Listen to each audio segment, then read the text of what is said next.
So over the last few weeks, we've looked at the letter of 1 Peter, and we come to our final theme that we're looking at today, and that's suffering. If you remember back at the introduction to 1 Peter, we looked at the group of people that Peter was writing to in a place called Asia Minor, a group of churches in that area, which is today modern day Turkey. And this area was made up of both Jew and Gentile, and they were starting to experience persecution. They were starting to experience suffering on different levels. To be a Christian was very countercultural, both for the Jew and for the Gentile. Countercultural for the Jew in their Jewish locations, but as well for the Gentile. To live as a Christian was countercultural to Rome. To declare Jesus as Lord was countercultural, where you were expected to declare Caesar as Lord. Instead, Christians were now declaring Jesus as Lord. And so there was an extent of cultural rejection which both Jew and Gentile would have experienced. But as on top of that, Christians were under increasing persecution, being arrested because of their faith, being beaten because of their faith, being killed because of their faith. And into this kind of context, Peter writes his letter. And if you've read it through several times, you might have noticed that Peter directly addresses this theme of suffering, speaks about it. But he doesn't come onto that until a little bit later in the letter. He starts off his letter with actually some foundational truths as to who these Christians were, who God says that they are, the way in which God has acted for them on their behalf, the way that God views them and sees them and loves them. And then on that foundation, kind of almost with that motivation, Peter then says, okay, as a result of these things, as a result of what God has done, as a result of who God has made you to be, this is how you are to live. This is how you are to respond to suffering, to hardships.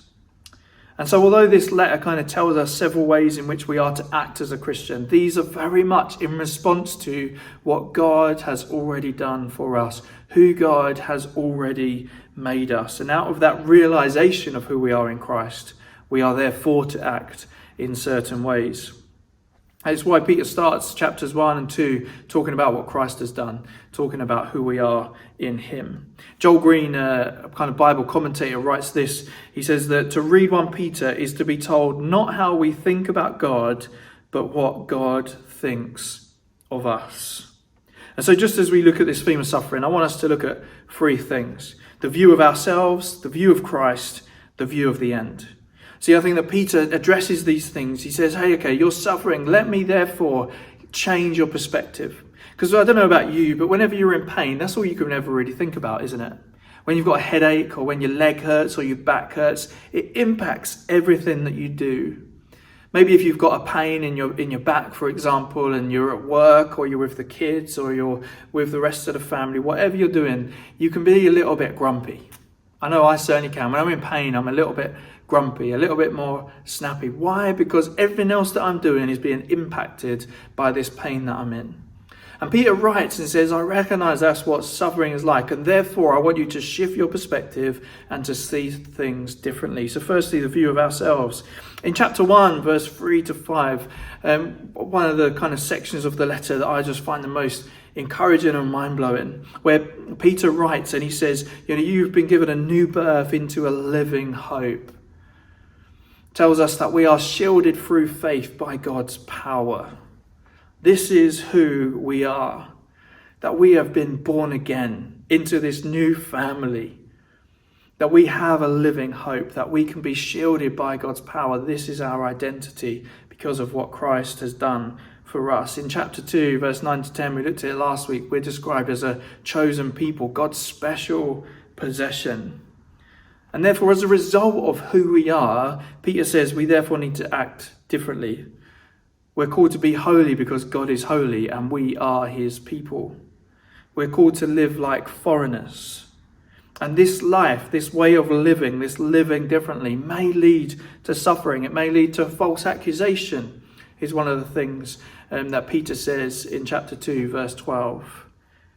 But despite this, we should still continue to do good and to live humbly because of who Christ has made us to be. Then the view of Christ. Peter gives us a view of Christ, and he tells us that Christ himself suffered. He reminds us that Christ himself experienced suffering. And it's actually through this suffering that Christ experienced that we were saved. And therefore suffering should come as no surprise to us who are Christ's followers. We read about that in chapter 3 and in particular verse 18. And then in verse 4, after Peter has described the suffering of Christ and the effects that this has, Peter writes, well, since Christ has suffered, that we should then have that same attitude of Christ. That if our Saviour suffered, then we too should be willing to suffer. That suffering should not come as a surprise to us. That persecution should not come as a surprise to us. That sticking out like a sore thumb because we're Christians should not come as a surprise to us. And even so, we should persevere in light of that. That we should align ourselves to Christ, and inevitably in doing so, we will experience suffering. We may experience false accusation.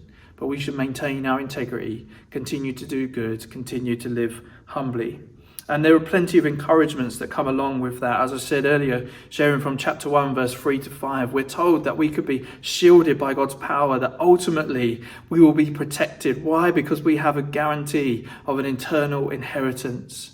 So even though we might experience suffering for a little while in our lives here on earth, that actually when we get to be with God in the renewed heaven and the renewed earth, that we will be ultimately protected, that we will receive our inheritance in him. And then chapter 4, verse 19 says this, that those who suffer according to God's will should commit themselves to their faithful Creator and continue to do good. A massive challenge in the face of suffering to continue to do good. Go back to that analogy of when you have a back pain and you're a little bit grumpy. Imagine trying to be really friendly and nice in that context. Well, that's kind of what Peter is encouraging us to do. But there's more encouragement still. We are not alone in this. And in chapter 5, Peter writes that we can cast our burdens onto Jesus because he cares for us. And he also tells us that we should remember that there is a whole family of believers also suffering the things that we suffer too. We are not in this alone. And I encourage you today, if you are in a place where you feel like you're alone, that you're isolated, share that with your life groups this evening. Let them know that's how you feel, because you are not alone. And then spend some time as a group casting your burdens onto Jesus, because he cares for every one of us. And then lastly, Peter gives us a view of the end. He says anything that we experience here on earth is not the end of the story. We have an inheritance that will never perish. The fullness of Jesus' grace will be revealed in his second coming. That word revealed is something that Peter uses several times, in particular in chapter 1, telling us that there's this time to come when all of these things, these sufferings will end and the fullness of Jesus will be revealed. We will receive our eternal inheritance. You see, our eternal future is secure with God. And as I said with that analogy of the back pain, sometimes that can just crowd our thinking and we think, I don't even know I want to live anymore with my back pain like this. We can't kind of almost see beyond the next hour, let alone into tomorrow or the day after that or the day after that. And yet to the context of a group of Christians who are suffering, Peter says, hang on a minute, let's just zoom out. Let's just see the big picture, that you have an eternal future. It is secure no matter what you experience. And therefore, you can be motivated to continue doing good, even in the face of your suffering, even in the face of your accusers. Why? Because your faithful Creator God is for you. And therefore we continue honouring and praising God, pointing others to him through the ways that we live, always being prepared to give a reason for the hope that we have, in the hope that when that day comes, when Jesus returns, when we get to see God, that others will glorify his name. Peter wants the hearers, the readers of this letter, to see their lives, to see their suffering, and to see it differently, to understand their context, that they are Christians, that they have an eternal future, that they are who God has made them to be, his chosen people, his special possession. That Christ suffered, and it was through that suffering that they have been saved, and therefore it should come as no surprise that they suffer.